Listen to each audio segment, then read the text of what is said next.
Assalamualaikum warahmatullahi wabarakatuh ya. Ketemu lagi dengan TV Lebaran, TV-nya orang yang butuh hiburan. Kali ini seperti biasanya kita akan melaksanakan salah satu ekspedisi hiburan dari TV Lebaran, yaitu ekspedisi alam.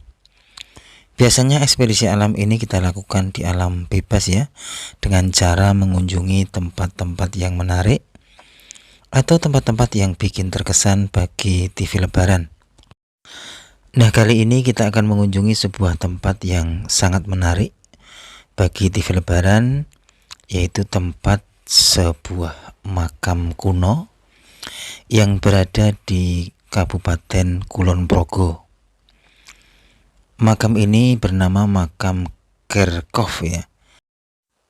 Kalau dilihat dari namanya, makam ini bukanlah makam orang Indonesia ya, tapi makam ini adalah makam orang-orang Belanda di zaman dahulu, di saat di Kulon Progo ini masih eksis sebuah pabrik gula yang bernama Pabrik Gula Sewu Galur. Ini teman-teman, saya sudah berada di Kabupaten Kulon Progo. Dan kali ini kita akan mengunjungi sebuah makam kuno peninggalan di zaman Belanda. Konon di makam ini terdapat 9 nisan, 4 nisan berbentuk terlentang ya atau tertidur ya, dan 5 nisan lainnya berbentuk tegak. Dan di antara dari 9 nisan ini hanya 1 nisan yang masih dapat terbaca siapa identitas yang dimakamkan di lokasi ini atau di makam Kerkhof ini ya, yaitu seorang wanita bernama Maria Arabella Juneman. Beliau lahir tanggal 20 November 1849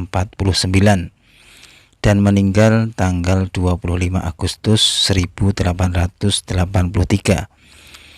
Beliau wafat pada usia 34 tahun, jadi masih muda ya teman-teman ya.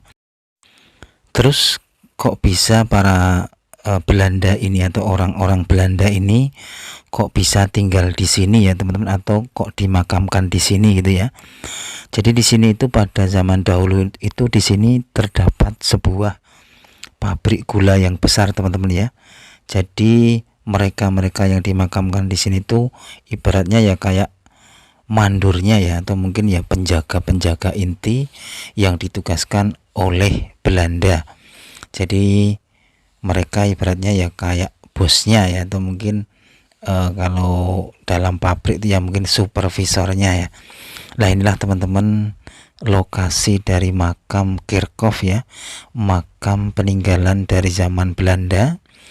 Dan di sini masih terdapat nisan yang masih terbaca identitas siapa yang dimakamkan di sini, yaitu bernama Maria Arabella Juneman.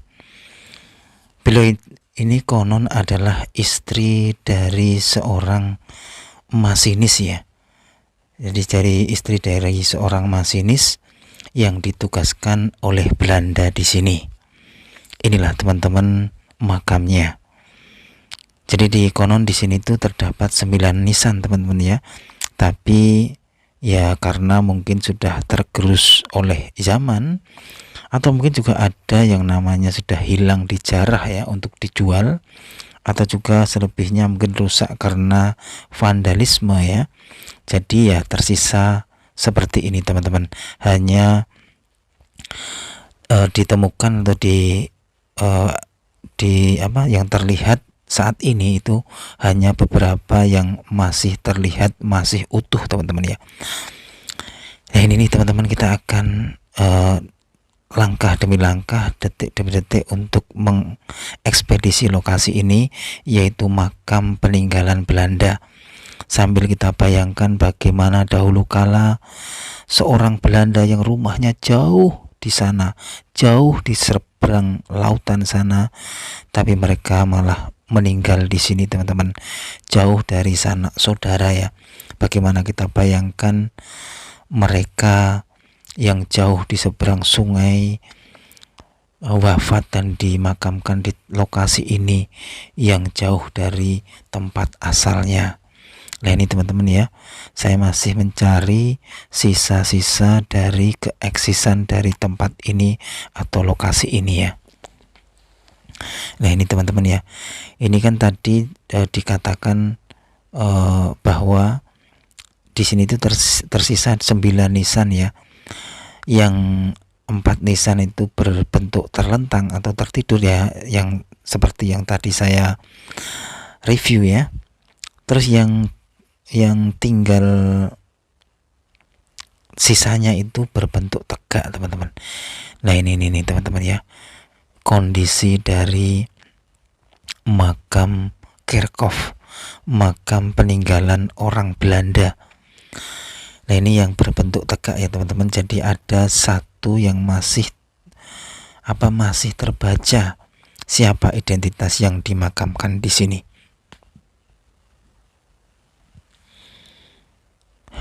Bagaimana ya dahulu kala tempat ini di saat orang-orang bukan pribumi, orang-orang jauh yang melalang buana sampai ke Indonesia. Nah ini teman-teman, masih ada tulisan yang masih kita bisa deteksi ya, atau masih kita bisa baca. Tapi ada beberapa yang sudah pecah ya, atau mungkin sudah hilang ya. Tapi menurut sumber yang saya baca itu bernama Maria Arabella Juneman ya. Jadi beliau lahir 20 November 1849. Jadi ada di tulisan ini sebenarnya kalau masih utuh ya. Terus meninggal tanggal 25 Agustus 1883. Jadi sudah 141 tahun jika diukur dari 2024 ini ya teman-teman ya.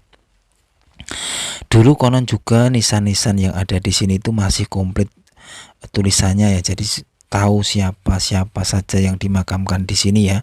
Tapi ya itu tadi, karena memang sudah tergerus oleh waktu, juga mungkin sudah banyak yang hilang ya. Terus juga mungkin ada rusak karena vandalisme, jadi seperti inilah sisa-sisanya.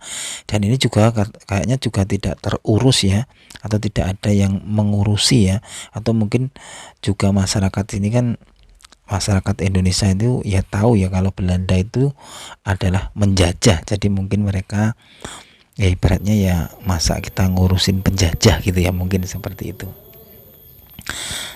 Nah ini teman-teman, kita kita renungi sambil berjalan, sambil kita membayangkan bagaimana dahulu kala orang yang hidup di sini ini aslinya adalah orang luar negeri yang beda suku tentunya, beda negara tentunya, tapi beliau ini malah wafat di sini, dan sampai sekarang juga sudah mungkin ahli warisnya itu sudah tidak tahu ya, atau mungkin sudah terputus ya, karena sudah tidak tahu ini siapa dulu ibunya, ini siapa dulu kakek-kakeknya ya.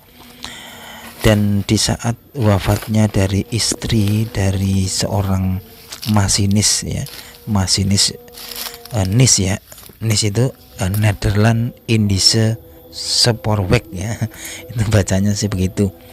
Jadi beliau itu istri dari seorang masinis ya. Karena di sini itu kan dulu juga terdapat kereta pengangkut tebu seperti itu ya. Jadi ada masinisnya, dan kemungkinan besar Ibu Maria Arabella ini adalah seorang istri dari seorang masinis tersebut ya. Jadi bagaimana kita bisa bayangkan ya, dahulu kala tempat ini masih eksis, berlalu lalang para pekerja-pekerja pabrik tebu yang diiringi atau mungkin juga yang diawasi oleh para orang-orang luar negeri, yaitu orang-orang Belanda, yang sebagian ada yang wafat di sini atau dimakamkan di sini. Karena kan seandainya mau dimakamkan di negara asalnya tentu saja juga jauh sekali ya. Perlu diketahui juga bahwa Belanda ini menjajah Indonesia ini sudah ratusan tahun ya. Jadi mereka itu ya kayak yang menjadi pemerintahan gitu ya. Jadi ya mereka mungkin menganggap bahwa Indonesia ini sudah menjadi miliknya. Jadi ya kalau wafat ya dimakamkan di sini, mungkin seperti itu juga, ada yang beranggapan seperti itu ya. Ini teman-teman ya, ini makamnya ya. Awalnya sih biasa-biasa saja kalau saya ya merasakannya sih biasa-biasa saja ya.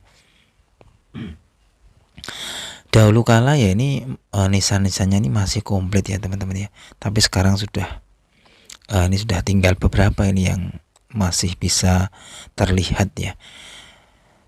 Dan setelah ini saya akan mencari sisa-sisa dari tempat tinggal dari para mandor-mandor dan keluarga dari pabrik gula di masa lalu ya, atau orang-orang Belanda yang dimakamkan di sini. Tentu saja lokasi dari rumahnya mereka ini tidak jauh dari lokasi ini ya. Memang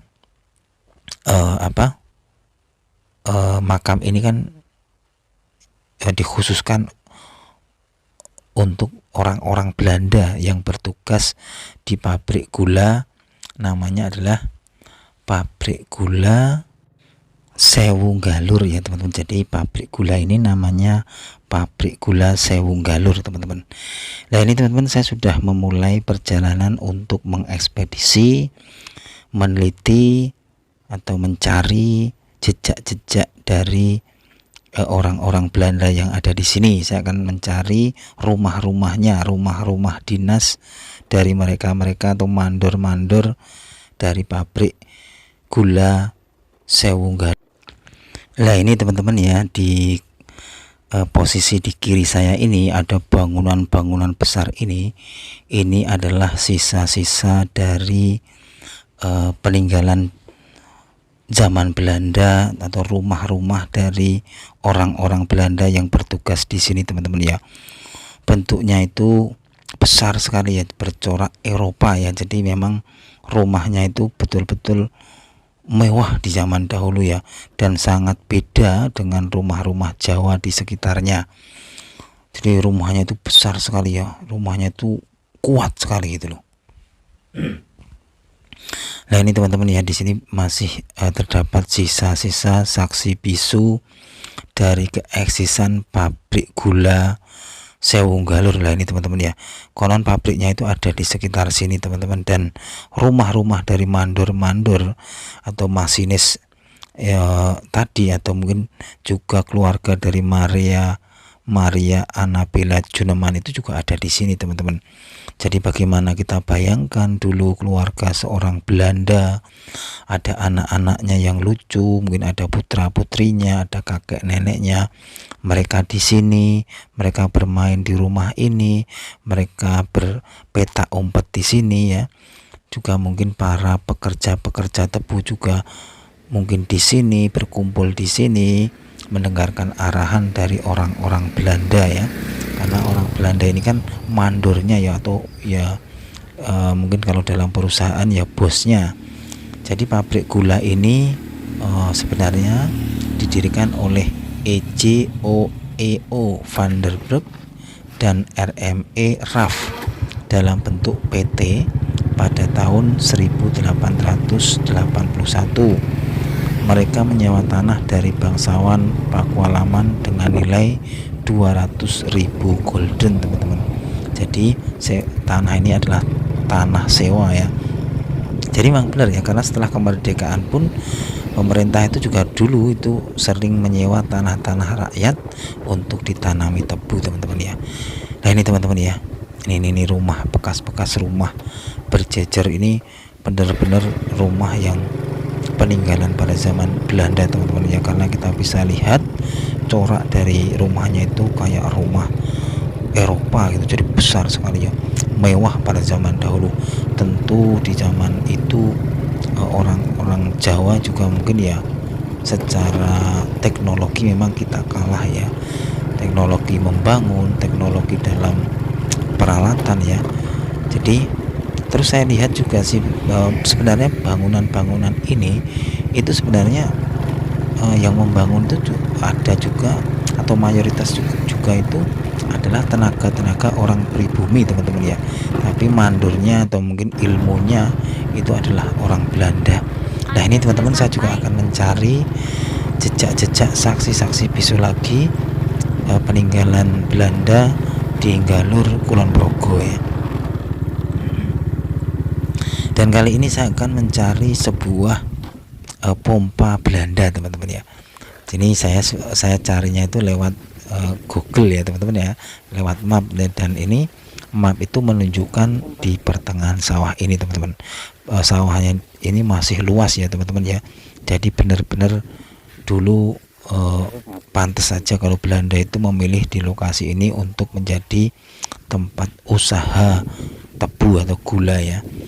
Dan konon kenapa kok pabrik gulanya itu kok sampai berhenti ya, atau itu konon karena ada itu loh apa ya, ibaratnya ada krisis ya, krisis global di dunia yang bisa menerjunkan harga gula ya, ibaratnya ya Belanda ini rugi gitu ya, akhirnya tanah itu diserahkan kembali ke Pakualaman.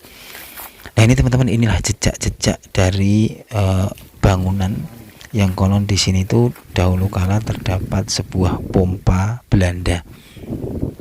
Ini tadi saya bingung, ini yang mana, harusnya kan ada pompanya ya.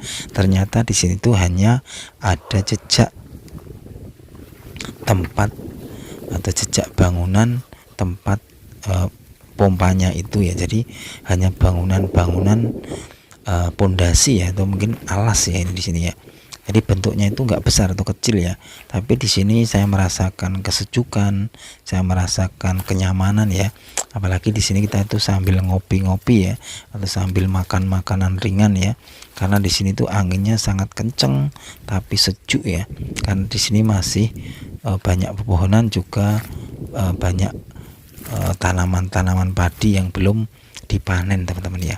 Jangan jauh juga dari kebisingan atau mungkin dari bangunan-bangunan yang penuh dengan beton kayak kota ya. Nah ternyata di sini teman-teman lokasinya ya. Ini ada batu-batu jejak-jejak dari peninggalan Belanda di Kabupaten Kulon Progo ya. Ya itu aja ya teman-teman, laporan dari TV Lebaran kali ini. Kita sudah mengunjungi tempat bersejarah, yaitu peninggalan dari zaman Belanda, yaitu makam Kerkhoff, yang di sana itu terdapat 9 nisan, 4 nisan yang terlentang dan 5 makam nisan yang tegak ya. Tapi yang masih terbaca saat ini identitasnya yaitu Maria Arabella Juneman. Bagaimana ya dulu seorang Maria ya, orang Belanda yang jauh di sana rumahnya, itu sampai ke Indonesia dan wafat di sini. Nah ini teman-teman, karena sudah selesai, saya balik sambil lihat pemandangan ya. Wassalamualaikum warahmatullahi wabarakatuh.